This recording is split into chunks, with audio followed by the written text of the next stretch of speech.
സുഹൃത്തുക്കളെ, അർജുന്റെ ബോഡി കണ്ടെത്താൻ വേണ്ടിയിട്ടുള്ള ശ്രമങ്ങൾ തീവ്രമായിട്ട് തന്നെ അവിടെ തുടരുകയാണ്. അർജുന്റെ മാത്രമല്ല, ലോകേഷ്, ജഗന്നാഥൻ എന്നിവരെയൊക്കെ അവരൊക്കെ കിട്ടുന്ന കാര്യം വലിയ ബുദ്ധിമുട്ടായിരിക്കും. അർജുന്റെ ആണെങ്കിലും ക്യാബിനുള്ളിൽ കുടുങ്ങിയിട്ടുണ്ടെങ്കിൽ കിട്ടും, ഇല്ലെങ്കിൽ ഈ 3 പേരുടെയും ബോഡി കിട്ടൽ വളരെ അസാധ്യമാണ്.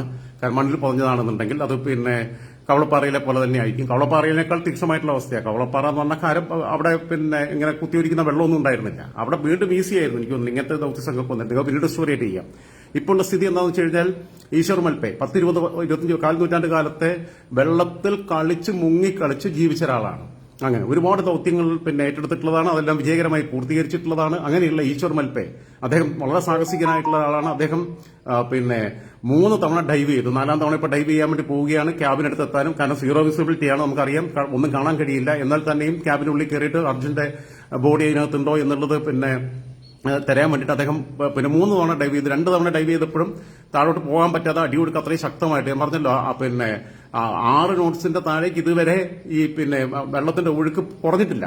അങ്ങനെയുള്ളത് കാരണം 2 തൊട്ട് 3 നോട്ട്സ് വരെയാണെങ്കിലാണ് സാധാരണ ഇതിൽ നേവി ഇറങ്ങുക. പക്ഷെ അവർ റിസ്ക് എടുക്കാൻ തയ്യാറായി. കഴിഞ്ഞ ദിവസം 3.5 നോട്ട്സ് ആണെങ്കിൽ അവർ ഇറങ്ങാമെന്ന് പറഞ്ഞു. എന്നിട്ട് ഇവിടെ ഇരുന്നിട്ട് നമ്മുടെ ആൾക്കാർ നേവിയെ കുറ്റം പറഞ്ഞുകൊണ്ടിരിക്കുക. ഇപ്പൊ കൺമുമ്പിൽ ഒരാൾ കുളത്തിൽ വീണാൽ, അടിയൊഴുക്ക് ഉള്ള പുഴയിലല്ല, കുളത്തിൽ വീണ് മുങ്ങുന്ന കണ്ടു കഴിഞ്ഞാൽ ചാടി രക്ഷിക്കാൻ ധൈര്യമില്ലാത്തവരാ നമ്മൾ ബഹുഭൂരിപക്ഷം, ഞാൻ ഉൾപ്പെടെയുള്ളവര്. നീന്തൽ അറിഞ്ഞിട്ട് മാത്രം കാര്യമില്ല. കുളത്തിലൊരാൾ മുങ്ങിയാൽ പോലും നമുക്ക് ചാടി രക്ഷിക്കാനല്ലാതെ. കാരണം ചിലപ്പോൾ നമ്മൾ താഴ്ന്നുള്ള പേടിയാണ്, നമ്മുടെ അതിനുള്ള ധൈര്യമൊന്നുമില്ല. അത്രയും വിദഗ്ധന്മാരായിട്ടുള്ള ആൾക്കാരാണ് ഇറങ്ങാറുള്ളത്. ആലോചിച്ച് നോക്കൂ. അടിയൊഴുക്ക് ശക്തമായിട്ടുള്ള പുഴയിൽ ഇറങ്ങുന്ന അപ്പൊ നേവിയെ കുറ്റം പറഞ്ഞുകൊണ്ടിരിക്കുക. അത് മണ്ണും കല്ലും ഒക്കെ ഇങ്ങനെ കിടക്കുന്ന സ്ഥലത്താണ്. ഈ മണ്ണ് വീണ്ടും വീണ്ടും വന്നുകൊണ്ടിരിക്കുക, കലങ്ങി വരികയാണ്. പുറകിൽ നിന്ന് വന്ന് മണ്ണടിക്കുക, കല്ലടിക്കുക ചെയ്ത് കഴിഞ്ഞാൽ ഇവരെ കഥ കഴിഞ്ഞു. ആത്മഹത്യാപരമായിട്ടുള്ള സാധനമാണ്.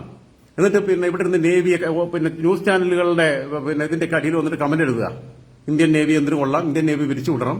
ഇന്ത്യൻ നേവി ഇപ്പോൾ ഈശ്വർ മൽപ്പെ 3ാമത്തെ ഡൈവ് നടത്തിയപ്പം വടം പൊട്ടിപ്പോയി. അദ്ദേഹത്തിന്റെ ഈ സേഫ്റ്റി ബെൽറ്റുമായിട്ട് കണക്ട് ചെയ്തിട്ട് കരയ്ക്കുന്നുള്ള ആ വടം പൊട്ടിപ്പോയി. കാരണം പിടുത്തം വിട്ട് കഴിഞ്ഞാൽ വലിച്ചു കയറ്റാൻ വേണ്ടിയിട്ടുള്ളതാണ് വടം. ആ വടം പൊട്ടിപ്പോയി. വടം എന്ന് പറഞ്ഞാൽ ചാക്കുമുലി കെട്ടിയിട്ടല്ല ഇറങ്ങിയത്. പൂത്തുകളെ മനസ്സിലാക്കാദ്യം. അവിടെ ഉപയോഗിക്കുന്ന വടം അത്രയും സ്ട്രോങ് ആയിട്ടുള്ള വടം. അത് ഈ ഒഴുക്കിൽ ഈ ബോഡിയുടെ മേലെ പ്രഷർ വന്നത് അങ്ങോട്ട് പോയപ്പോൾ വടം പൊട്ടിപ്പോയി എന്ന് പറഞ്ഞു കഴിഞ്ഞാൽ നിങ്ങൾ ആലോചിച്ച് നോക്കൂ എത്ര ഭീകരമായിട്ടുള്ള അവസ്ഥയാണെന്ന്. ഈശ്വർ മൽപ്പെ 3ാമത്തെ ഡൈവ് 3ാമത്തെ ശ്രമത്തിൽ വടം പൊട്ടിയപ്പോൾ അദ്ദേഹത്തെ രക്ഷിച്ചത് ഇന്ത്യൻ നേവിയാ. ഇല്ലെങ്കിൽ ഈശ്വർ മൽപ്പയുടെ ബോഡിയെ കിട്ടുള്ളൂ. അത് കിട്ടിയാൽ കിട്ടി എവിടെയെങ്കിലും പൊങ്ങുമ്പോൾ.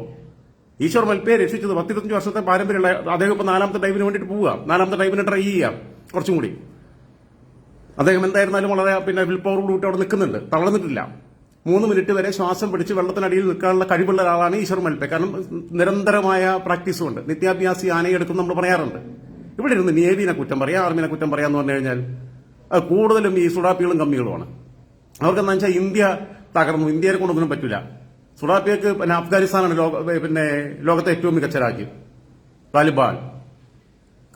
കമ്മികൾക്ക് ചൈനയാണ് ലോകത്തെ ഏറ്റവും മികച്ച രാജ്യം. എന്നിട്ട് പനി വന്നാൽ ചൈനയ്ക്കല്ല പോവുക, നേരെ അമേരിക്കയിൽ പോകും. എന്നിട്ട് ഇവിടെ ഇരുന്നിട്ട് ഇങ്ങനെ ചലച്ചുകൊണ്ടിരിക്കുക, എന്തെങ്കിലുമൊക്കെ വായി തോന്നുന്നത്. അവർക്ക് എന്താ വെച്ചാൽ ഇന്ത്യ മോശമാണെന്ന് സ്ഥാപിക്കണം, ഇന്ത്യ ഒന്നിനും കൊള്ളാത്തതാണെന്ന് സ്ഥാപിക്കണം. അതിന് വലിയ സന്തോഷമാണ്. ഈ മനുഷ്യർക്കും കുടുംബങ്ങളുണ്ടെന്നേ. ഈ നേവിയിലുള്ളവർക്കും ആർമിയിലുള്ളവർക്കും കുടുംബങ്ങളുണ്ട്. ജീവൻ പണയം വെച്ച് തന്നെ അവർ രക്ഷാപ്രവർത്തനത്തിൽ ഇറങ്ങിയിരിക്കുന്നത്. ഈശ്വർ മൽപ്പയുടെ ത്യാഗ മനസ്ഥിതിയെ ഞാൻ അങ്ങേയറ്റം ബഹുമാനിക്കുന്നു, ആദരിക്കുന്നു. പക്ഷെ അദ്ദേഹം ഇന്ന് അദ്ദേഹത്തിന്റെ ശവമാണെന്ന് കിട്ടിയിരുന്നത് ഇന്ത്യൻ നേവി ഇല്ലായിരുന്നെങ്കിൽ. വടം പൊട്ടിക്കഴിച്ചപ്പോൾ അദ്ദേഹത്തെ രക്ഷിച്ചു ഇന്ത്യൻ നേവി, അദ്ദേഹത്തെ രക്ഷിക്കാൻ. അതായത് ഒരാളുടെ അർജുനന് ജീവനോടെ കിട്ടുന്നുള്ള നമുക്ക് അങ്ങനെ ചിന്തിക്കുന്നവന്മാര് വിഡ്ഢികളുടെ സ്വർഗത്തിലാണ്. അത് മനസ്സിലാക്ക്. 12ാമത്തെ ദിവസം അർജുനെ ഒരാളുടെ ജീവൻ രക്ഷിക്കാനുള്ള ശ്രമത്തിനിടയിൽ വേറൊരാൾക്ക് ജീവൻ നഷ്ടപ്പെട്ടാൽ മനസ്സിലാവും. ഇത് നമുക്ക് ബോഡി കണ്ടെത്താൻ വേണ്ടിയിട്ടുള്ള ശ്രമമാണ്. അതിനിടയിൽ വേറൊരു മനുഷ്യനും കൂടെ മരിച്ചു പോകുക എന്ന് പറഞ്ഞു കഴിഞ്ഞാൽ എത്ര അപകടകരമാണ്. എന്തായിരുന്നാലും ഈശ്വർ മൽപ്പെ 4ാമത്തെ ഡൈവിംഗിലേക്ക് പോവുകയാണ്. അവിടെ ഫിഷിംഗ് ബോട്ടുകൾ എത്തിച്ചിട്ടുണ്ട്, മത്സ്യബന്ധന ബോട്ടുകൾ എത്തിച്ചിട്ടുണ്ട്. അതേപോലെ തന്നെ മുളകളൊക്കെ എന്ന് പറഞ്ഞു കഴിഞ്ഞാൽ ഇതിനൊരു ചെറിയ ബാരിക്കേഡ് ഉണ്ടാക്കാൻ വേണ്ടി താഴത്തേക്ക് താത്തിയിടാൻ വേണ്ടിയിട്ട് അതിനുള്ള കുറച്ചുകൂടി നമ്മളെ പരമ്പരാഗത രീതികൾ കൂടി അവലംബിച്ചുകൊണ്ട് ടെക്നോളജിയും നമ്മുടെ പരമ്പരാഗത രീതികളും കഴിവുള്ള ആൾക്കാരുടെ ഈ നേവി പോലെയുള്ള ശാസ്ത്രീയമായി ട്രെയിനിങ് കിട്ടിയ ആളുകളുടെ സേവനം, അതോടൊപ്പം തന്നെ വെള്ളത്തിൽ ഇങ്ങനെ ചെറുപ്പം തൊട്ടേ കളിച്ചു വളർന്ന ഒരുപാട് ദൗത്യങ്ങളിൽ പങ്കെടുത്തിട്ടുള്ള സാധാരണക്കാരായ ആളുകളുടെ സേവനം എല്ലാം ഏകോപിപ്പിച്ചുകൊണ്ട് അവിടെ കൃത്യമായിട്ട് കാര്യങ്ങൾ നടക്കുക. അതിനിടയിൽ എവിടെ കിടന്ന് റൂമിലിരുന്നിട്ട് കമന്റ് ഇടുന്നത്, AC റൂമിലിരുന്നിട്ട് ഇന്ത്യൻ നേവി ഒന്നിനും പറ്റില്ല. ഇന്ത്യൻ നേവി വിളിച്ചു വിടണം, ഇന്ത്യൻ ആർമി വിളിച്ചു വിടണം. അതിർത്തിയിൽ പിന്നെ അതിരുകാട്ട് നമ്മളൊക്കെ ഇവിടെ സ്വസ്ഥമായിട്ട് കടന്നു തുടങ്ങണം. അവരുള്ളോണ്ടല്ലേ അത് ചിന്തിക്കണ്ടേ? ഇന്ത്യൻ നേവി അല്ലേ സോമാലിയൻ കൊള്ളക്കാര് കപ്പല് വേറെ രാജ്യത്തിന്റെ കപ്പല് തട്ടിയെടുത്തപ്പോൾ പോയിട്ട് റെസ്ക്യൂ വർക്ക് നടത്തിയത്? ഇന്ത്യൻ നേവി അല്ലേ ഹൂതികൾ പിന്നെ സൂയസ് കനാലിൽ ഇടപെടുന്നു വന്നപ്പം ഇന്ത്യൻ നേവി ഉടനെ അവിടെ എത്തിയില്ലേ? ലോകത്ത് തന്നെ ശ്രദ്ധിക്കപ്പെടുന്ന നേവിയാ. ഇതിന്റെ ഇവിടുത്തെ സിറ്റുവേഷൻ മനസ്സിലാക്കണം. ഈ സിനാറിയോ എന്താണെന്ന് അറിയാതെ വെറുതെ കിടന്ന് കാണാൻ വർത്താനം പറഞ്ഞിട്ടും കാര്യമില്ല.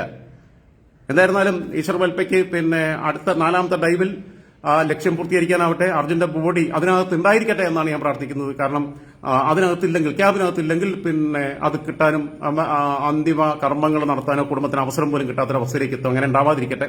അർജുന്റെ മാത്രമല്ല മറ്റു 2 സഹോദരങ്ങളുടെയും കൂടി ബോഡി കണ്ടെത്താൻ ഇവർക്ക് കഴിയട്ടെ എന്ന് ആഗ്രഹിക്കുന്നു. അസാധ്യമാണെന്ന് എനിക്കറിയാം. അസാധ്യമാണ്. കാരണം ക്യാബിനകത്ത് ഇല്ലെങ്കിൽ ഒരു മാർഗവും ഇല്ല. പിന്നെ ഒരു മാർഗവും ഇല്ല. അതാണ് അവസ്ഥ മണ്ണിനകത്താണെങ്കിൽ.